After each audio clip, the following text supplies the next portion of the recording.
Good morning and welcome to Jung at Harp, episode number 186, Letting Go. What does it take to truly let go? And I am Kathleen Wiley, a Jungian psychoanalyst in North Carolina in the States, and I am here with Deborah Henson-Conant, a composer, a mentor, a creative. We both play the harp, and that's why we call this Jung at Harp. And we come together almost weekly to explore together and with you, because if you're watching live, hopefully you're on a platform, you can make comments and we'll see them and bring them into the conversation about a question that's percolating for us that hopefully will have life-giving results for us and for you as viewers and participants. And this morning we're going to talk about letting go. What does it take to truly let go? So DHC, I'm going to defer to you about. Well, thank you. This subject is really interesting to me in part because my coach, my therapist, they're all saying the same thing to me: release, let go, give up. And I keep thinking, no, I have to work harder. So that's part of the mix. But what really brought this on is that the Improv Now challenge is about to begin, and it's a 5-day training challenge. It's really fun for harpists. It's like 15 minutes a day, every day. Sometimes people binge the whole thing in one afternoon, but it's really these short trainings. And I was going back to previous years and looking at what people said about what happened in the first day. And there were these huge breakthroughs. I mean, people were like, I haven't had so much fun playing my harp in years, or you left my harp, or I mean, it was just, they just went on and on and on. And I was thinking, this was one 15-minute training. They hadn't even gone through the whole thing. And I was like, okay, this is not somebody who got better in 15 minutes, who practiced harder. What happened? It was some kind of a breakthrough. And what was that breakthrough about? Now, I know what it's about because I've tried to read music and it's hard. These are people who are coming from reading music, and I'm showing them how to improvise on a chord progression, which is what jazz players do, but anyone can. You can do it in a meditative style. And I chose a sentence. So they don't even have to think. So I chose a sentence: don't get caught anywhere, don't get caught. And then they just play, I'm playing D, don't, G, C, A, D, G, C. They're just playing don't get caught anywhere, don't get caught. And I'm telling them, okay, that's the chord progression. That's the bottom. And you start building up from there. You just can look at the bottom. You can build a triad from that. You can build like, don't get caught anywhere. Don't get caught. And you can do it with both hands. Don't get caught. It can be as complex. And then once you're comfortable with it, you can get, you can start adding a melody over it. So, but it all comes back to this: don't get caught anywhere. That's it. And what I realized this morning is that it was a breakthrough in thinking. Instead of thinking, I have to get the notes right, they were thinking, all I have to think about is don't get caught anywhere, and then build stuff up above it. And when I'm comfortable with that, I can do other stuff. So it was like a game. But I also realized this morning that the big thing was I was also taking something they already know. They already know how to make arpeggios, for example. And they already know how to look at the bottom note of an arpeggio. And then I was giving it a structure in which they could dance and play with it. So the breakthrough was, this isn't just a thing I do and then I have to get it right and recognize it. It was like, oh, I didn't realize that. You can, I don't know, your broom has a click on it, and when you turn it on, it does this. It was that kind of breakthrough that shifted from. I mean, this is why I'm so interested in it, because my struggle also is I live in the world of I have to do it right. And it's one of the reasons I love teaching harpists, because somehow or another I have a reprieve in the world of music and improv. Like in this world, the rest of the world is like, you have to do it. And over here, it's like, no, you don't. Like, it's fine. Just have fun. Who knows why that happened for me? But I want to find it in the rest of my life. And I bet that you have clients that have breakthroughs. And you were saying about how they let go, and my coach is always like, just give it up, let go. And I'm like, I don't know how. I have to try harder to give it up. Yeah, it's funny. The harder we try, the more resistance there is to letting go. I mean, it does have something to do with trusting. I'm thinking about Mm, my own experience with the harp because I'm an adult learner at the harp, and I'm a full-time psychoanalyst, so it's not like I've got hours every day to play the harp. It's something that some days it gets more time, and there may be a period of weeks I don't touch the harp, unfortunately. Um, but but I'm consistent enough, and it keeps pulling me back. And so I I think there is something about letting go of the way we think it should be. And I don't know, I'm just having all these converging thoughts about ways to go about doing don't get caught anywhere. Do oh, you in other think parts of about your it? life, right? Do you think about it as the one, the one, the what, the chord numbers? How do you Oh, go about it? Do you just do the phrase? I think for me, part of the letting go is letting go of trying to do it the way it works for someone else and doing it the way that it works for you. And I think we were laughing about this. I can't remember if it was last week or the week before about, how I was saying I'm so much earth and water and you're fire and air. It's like I've got to find my way into it in an earthy, mm, watery way. Whereas maybe what's going to really mm. stoke you is a fiery, airy way. And um, and that may or may not be right. I don't, but I'm No, just playing with that for a minute sure. because I think the letting go somehow means we have to feel the foundation of our own being and what is naturally more organic to us. Well, that's the thing that I'm struggling with. I mean, I think the breakthrough seemed to happen in the Improv Now challenge because I was able to say, look, just do this. Just do this thing. Done, done, done, done, done, done, done. Do do that. And they were able to take action, and they were able to hear, oh yeah, that sounds like music, right? Oh, and now it sounds even more like music when I do Mm-hmm. this. But I find that when I'm being told to let go or release, it's like go into yourself and find yourself. And I'm like, I don't know where I am. If I knew it, I would be there. So I kind of want it. It's something about like just freaking show me it. I feel like I think I'm just had a little bit of coffee, but I feel like I'm already at that edge. It's like when I was a kid and my mother would say, "Go clean your room." And I'm like, "I don't know how." And Uh-huh. she'd be like, "You're just being stubborn." And I'm like, "I'm not being stubborn. I don't fricking know how. You know how to clean a room. I don't. I Mm-hmm. don't know what goes with what. I don't know." Well, I mean, I'm playing in my mind for a minute with the idea of the earth. So, the earth gives us a tangible way of moving. Like I know this is the coffee cup I want my hot tea in versus my water bottle. There's a form, and having a relationship to the form requires a containment of the fire.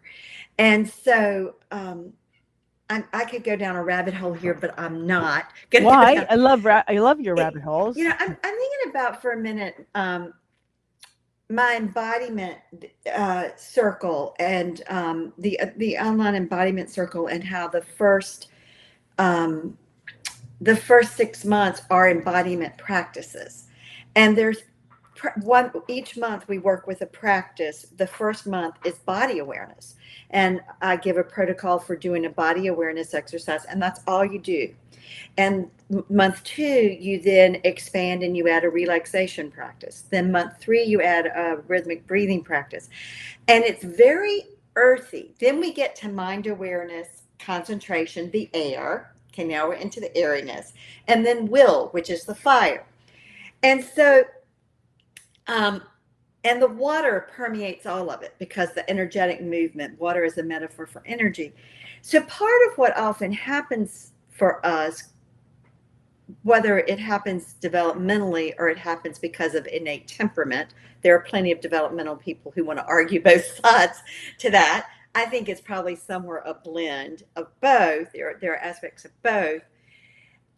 We have our own way of moving, and sometimes the way that initially develops for us to move doesn't include a development of all four elements. Let's just use the elements for a minute: earth, wind, fire, and air. It doesn't.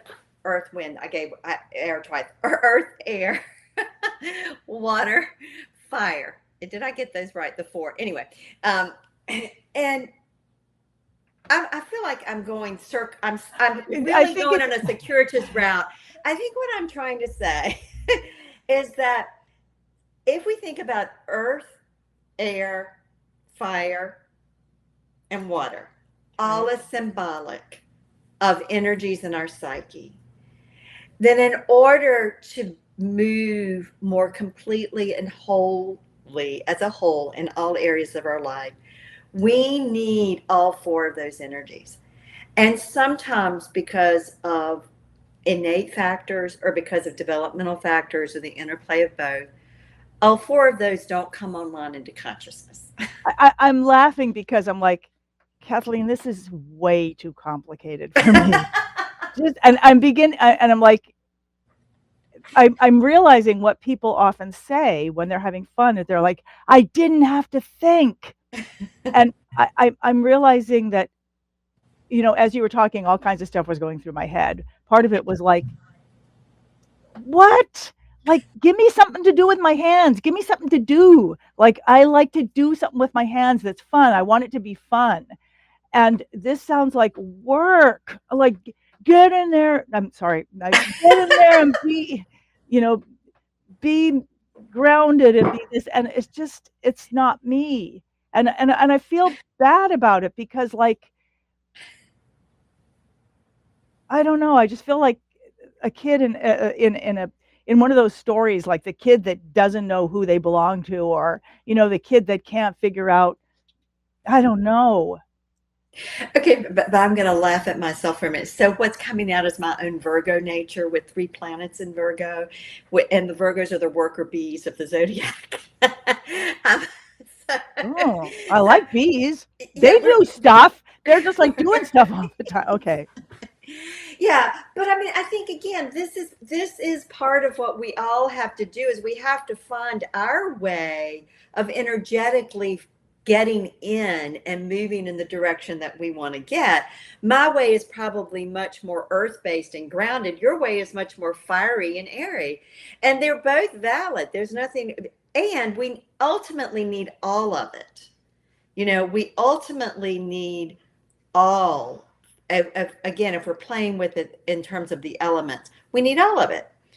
And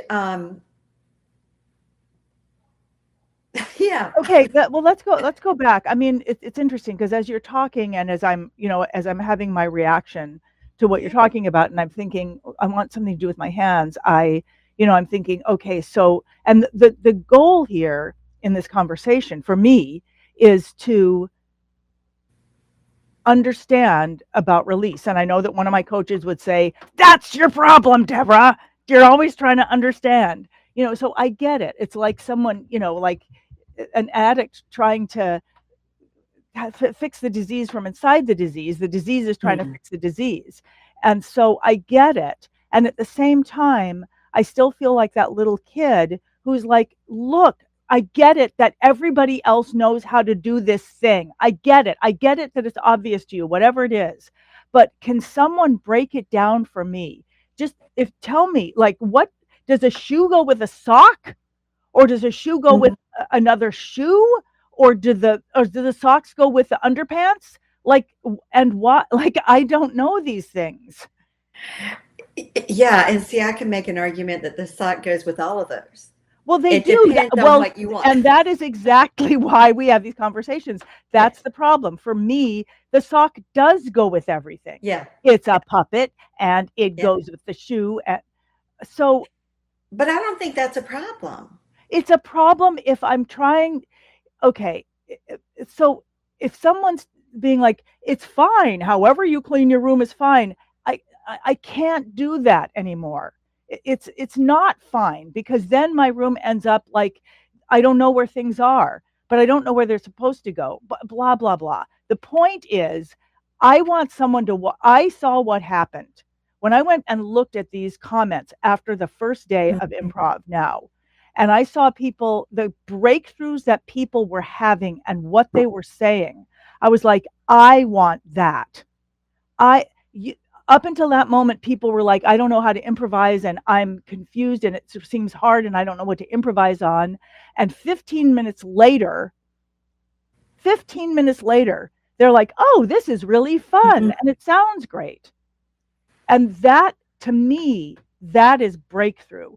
They didn't get better. They didn't get better. They transformed their relationship to the instrument and to music. And I see that, and I see that it's part of my gift is to break things down and to actually be, to make a sentence so that, they don't Mhm. have to think. And it's like, I want someone to do that for me, to like come in and say, okay, I get it. I get it. I get it. Get it. Okay, good. Okay, do this, this, and this. Do it 25 times. Just do that. And then let's talk about what you experienced. I don't want to me, it's just going in and observing. I can't do that. It sounds like you feel like you get lost or tossed to and fro, or that there isn't, when you go in to do that, there isn't a thread to follow. Yeah, it's kind of like somebody giving me a harp and saying, "Okay, find your way with this." Now, I could, but for me in my life, the moments in which music opened up for me were when I was 7 and I was shown the 3 chords of the ukulele, and it was like, Mhm. boom. Before then, it was a mystery. And Mhm. after then, shape became sound. And then at 10, when I asked my mother, what are these? I want to learn how to play April Love, sing like Pat Boone, whatever. What are these? How does this music work? And she showed me how chord charts work. And it was one of those lessons that was 10 minutes long.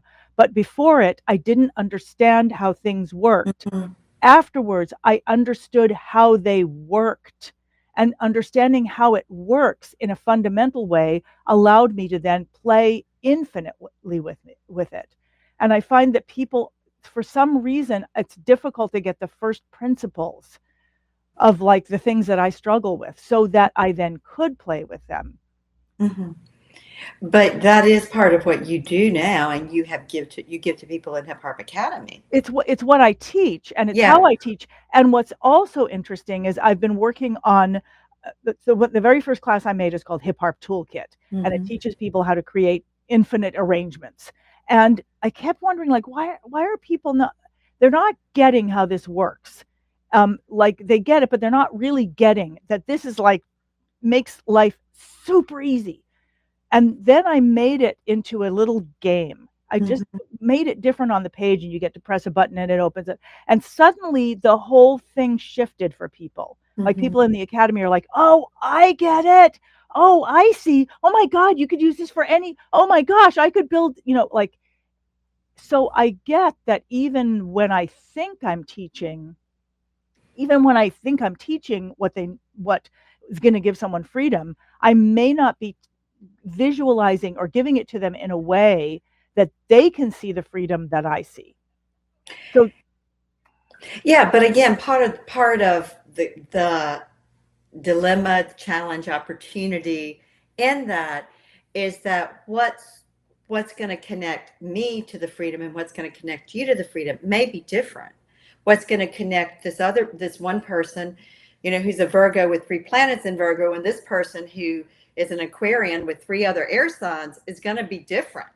And I think that, in education, they talk about this as different learning styles, and there are different learning theories. So I think part of it is, my guess is, you somehow found a system that gave people something that would, they could lead with their own natural air, wind, fire, watery kind of nature, if I want to use that terminology. Well, that's really interesting, because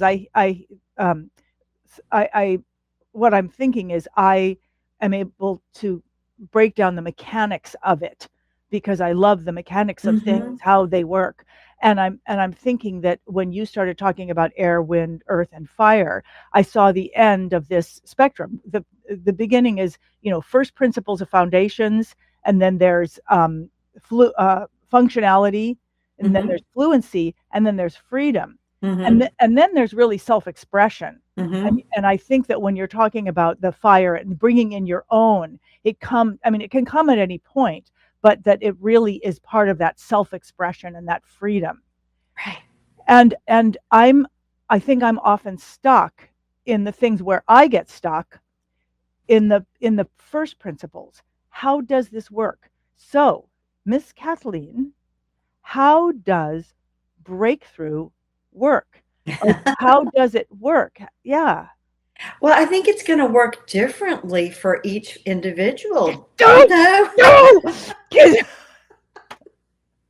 Okay, what are the first principles of breakthrough? Even though it might work differently for people later on, what's the first principles of it?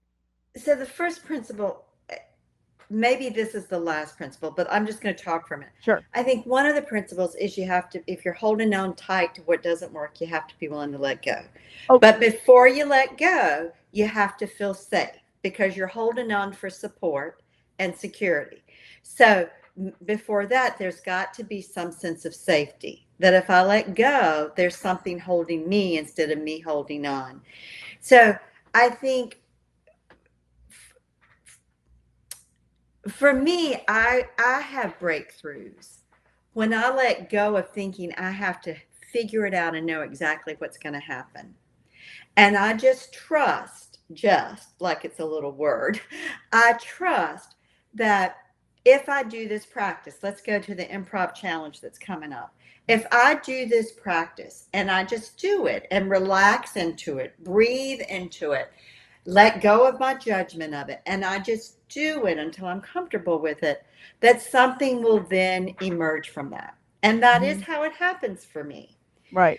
But I have to get my head and trying to understand it in a way that I could make it happen out of the way and surrender to the experience of the practice, or we might say the structure you give.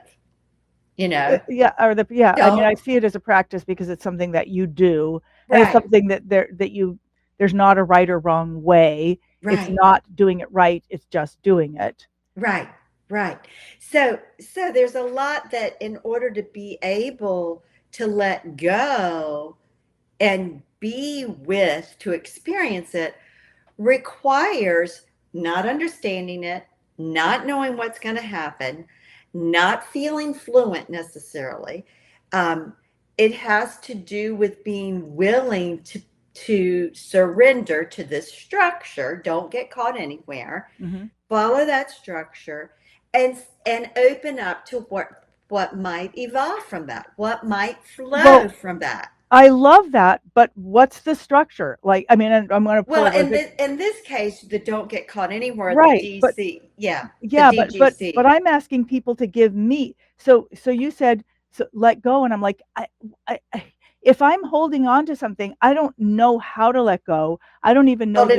No, I know. No, I know. I show this to my students all the time. I'm like, this is your brain. This is the stuff that's been stuffed into your brain, and you don't even know you're holding on to it. You don't know it. And you don't even know like how to open it up. But when you do, there it is. But I say that over and over to them because I'm struggling to do it in my own life because I don't even know, like, and I know that then when I get to this place, people are like, well, you're just trying to figure it out too hard. And I'm like, but give me something, like what, give me something that's fun, or, it's the, I mean, this, and the fact that so it's a thing to do. It's an easy way to remember it. And then it's the things you can do with it. If I just said, repeat that to people, they'd be like, okay, I've done it. But if I say, start building up from it in thirds, and now, okay, now I'm doing something, and now I'm doing something that reminds me of music. And then if I say, and then play with that top note, move it around, move it up after it gets there. Now they're playing with something step by step, and at some point it catches them, and they're like, oh, I'm making music. Oh, wait, I could do this. And I'm missing that first thing. Well, I mean, for me, it starts with body awareness. If I go to the embodiment circle, and the embodiment practices, which I didn't come up with, they came out of the Western mystery tradition and Israel Regardie's 1-year manual.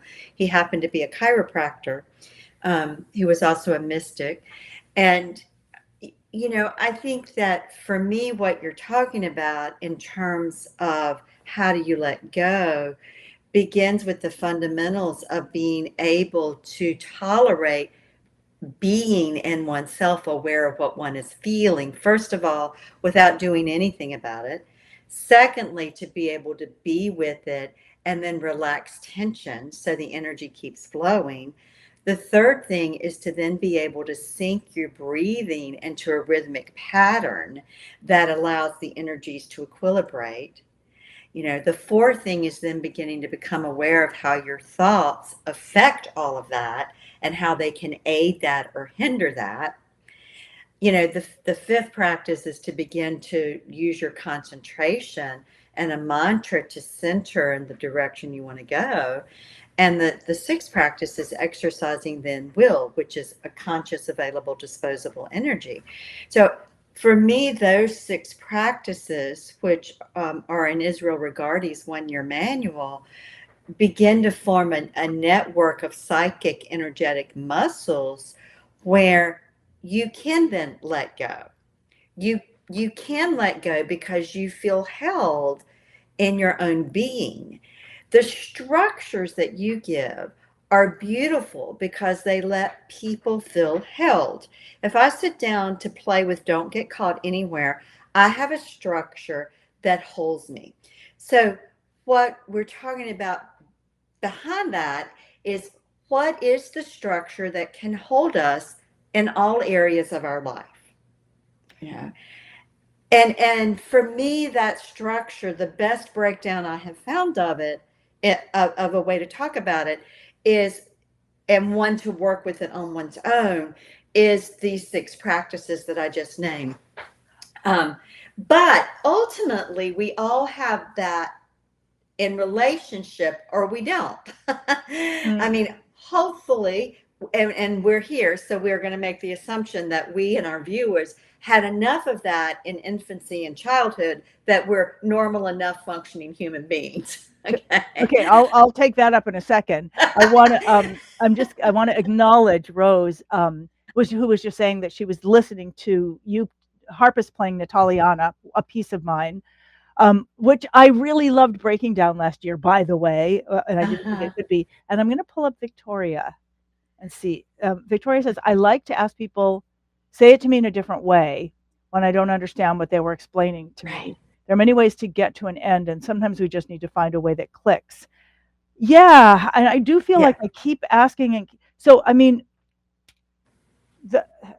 and then I feel like, well, you shouldn't ask for that. So your six practices, they sound profound, and I'm like, I want something that's as fast to play with as Don't Get Caught Anywhere, because then I can play with it. And I was,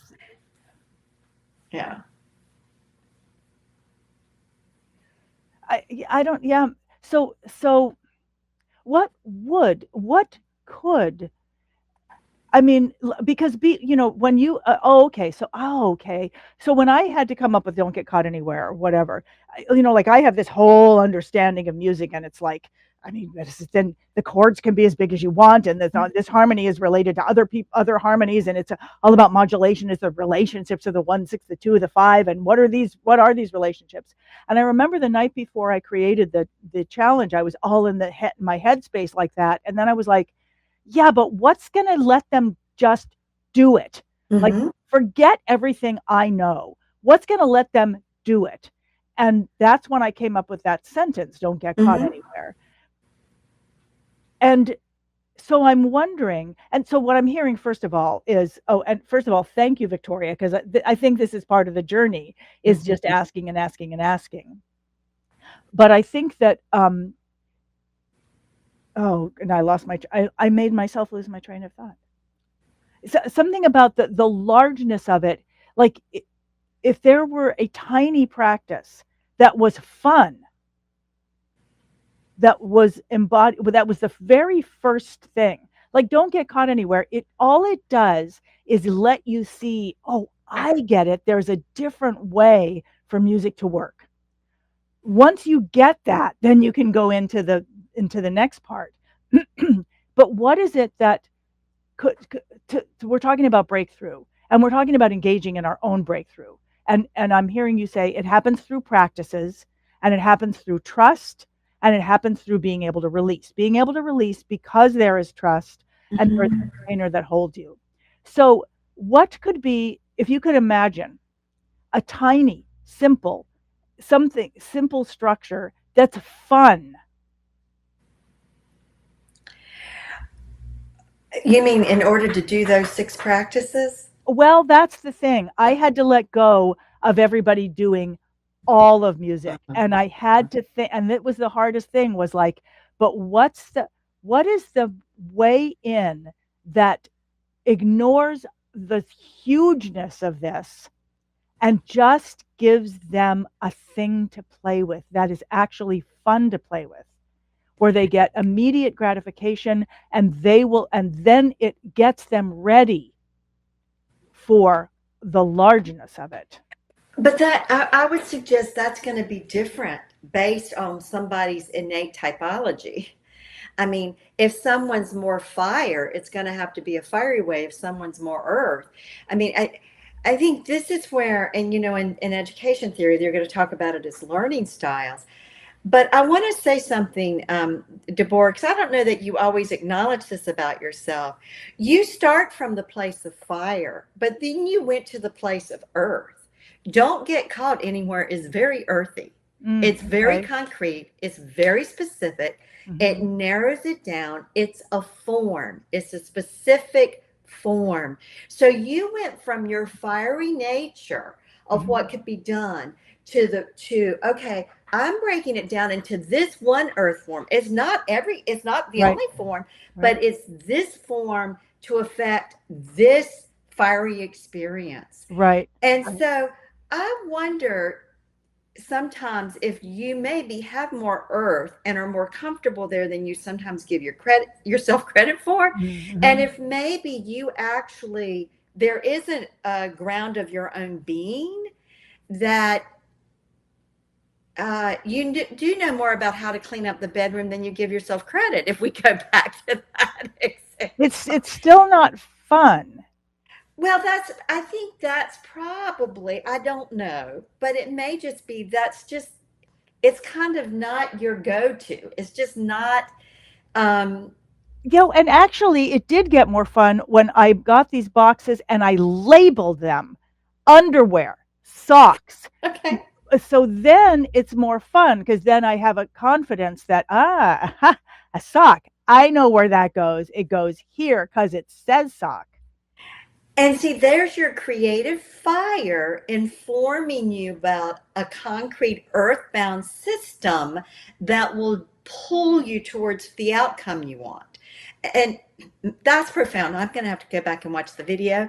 What I just said is so profound. I don't quite know how, because I think this is the key for all of us, is how do we find the system that combines all those elements that's just right for us.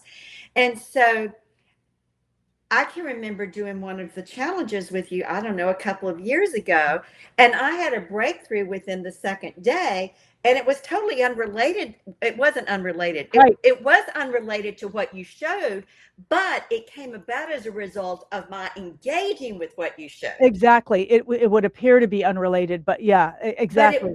Yeah. Right.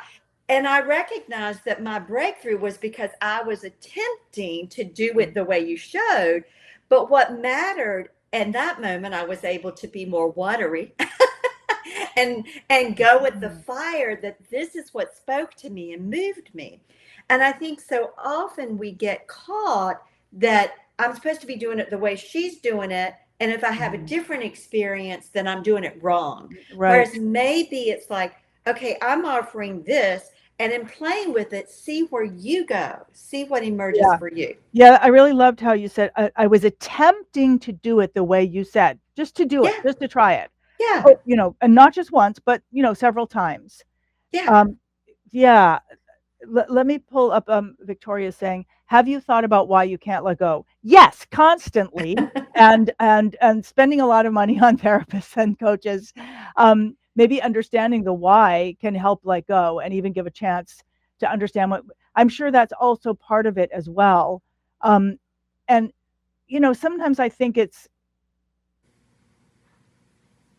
a spectrum thing. I don't know, just that one's brain works a certain way, and I mean, so that I don't. Anyway, whatever. I think for me, as we're talking about this, there's something about understanding the mechanism of something.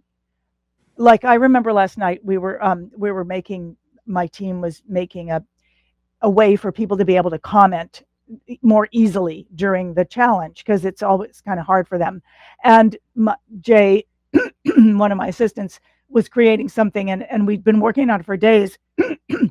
And finally I saw it, and we had all the links in. Sorry. This is interesting, huh? How I can't talk now. And we were looking at it, and I was like, oh, Jay, this is beautiful. This is beautiful. Like, I saw the mechanism and how it worked. I was like, oh, this is great. So they can click from here. They can see what they're doing, and they can see the whole thing. This is beautiful. My experience of it was, this is beautiful. Seeing the mechanism is beautiful. Let's see what you teach people patterns. Maybe we need to. Yes, of course. Yes, I mean, all of that. And I do believe that this is one of those things where someone outside, it feels like the kind of thing you would do for a child. It feels like the kindness that you would give to a child when they don't understand how to do something. That instead of saying, well, just go try it, that you would. And it's something that I really love about when people in the academy will ask questions that seem so obvious. Mm-hmm. And everybody else is probably thinking, oh, I know the answer to that. But I love just looking at that question again and thinking, well, this person doesn't have a way into this. What more can we look at? How else can we look at this? Or how else can we? And it just, I think I have, sort of pain from childhood that, tell me how, just tell me how. Don't make me try to figure it out. I can figure a lot of things out, but why do I have to figure that thing out that just doesn't come naturally to me at all? Mm-hmm. Mm-hmm. Yeah. Yeah. And, I'm thinking about understanding our own patterns. And, Jungian analysis is all about helping you understand your own patterns, because we can have a generic manual for psyche, but then each individual psyche gets fleshed out in a different way. Mm-hmm. And so Victoria's absolutely right. We need to understand our own patterns. And And sometimes we don't always understand them, but we need to see and recognize them and then be able to connect to that energy within the pattern if the pattern needs to change. You know, on the tree of life, which comes from the Judeo mystical, the Jewish mystical tradition, on the tree of life, it said that there are 10 energies that are emanations of the divine that came into the world soul and the soul of humanity at the time of creation. And the first energy is known as limitless light. The second energy is wisdom. And the third energy is understanding. Mm. So, our cognitive brains and our Western world, particularly, wants to make understanding the highest Mm. value. And if we look at the tree of life, actually, there is wisdom, which supersedes understanding. And then there is the unitive consciousness of the limited light. And so, I think sometimes for me, and Jung said this in his own way. Sometimes it's not important that we understand why something in our nature changes, but what's important is that it changes. And so I think sometimes understanding hijacks our ability to Right. transform because understanding can be usurped by our need to be in control.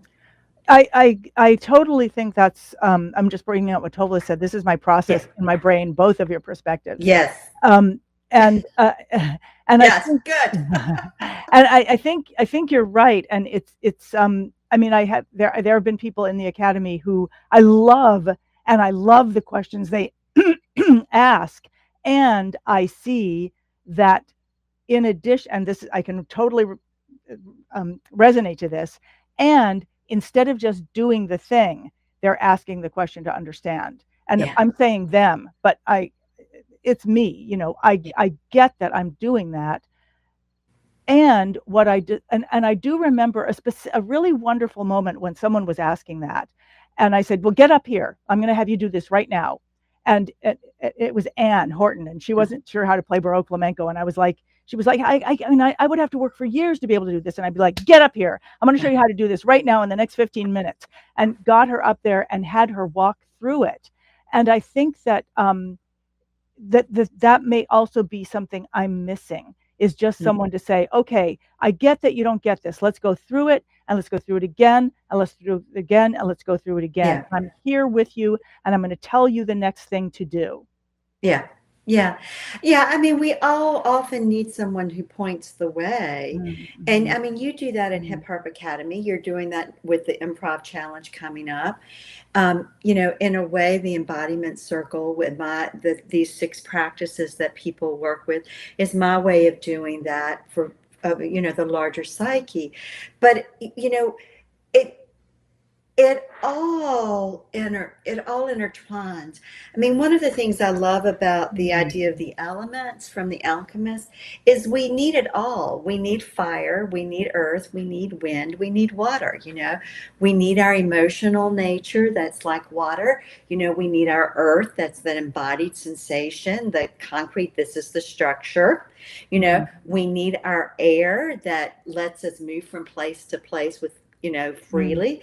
And we also need the fire of inspiration. We need all of those things. And, and there's something that happens when they're all 4 involved simultaneously in our moment, in our felt, I call it felt experience, you know.